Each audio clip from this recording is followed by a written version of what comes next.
මගේ මේ නම්බරෙන් මේ ඉන්ටර්නෙට් යන්න බෑ. මහත්මයා මේ කතා කරන නම්බරෙන්ද ඉන්ටර්නෙට් යන්න බැරි?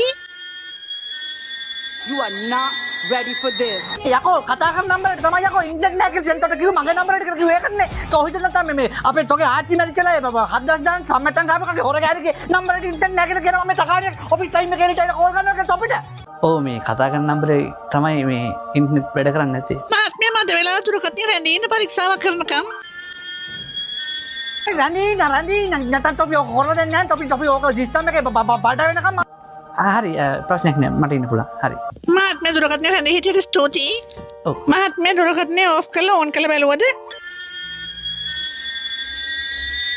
ඒක ඕෆ් කරලා ඕන් කරලා චාර්ජ් එක ලිපාසට දාලා ලිපාස තිබ්බක බෑන්ඩයට දාලා ඔක්කොම කරලා තියෙන්නේ. යකෝ තොපි ඉන්ටර්නෙට් වැඩ කරන්නේ නැහැ. තොපි හිතුවේ යකෝ මේ මන්ද බුද්ධි කැවුන් තොපිට කතා කරනවා කියලා ෆෝන් එක රීස්ටාර්ට් කරලා ඔක්කොම කරලා තමයි ෆෝන් එක නම් ඕෆ් කරලා ඕන් කරා මම එකපාරක්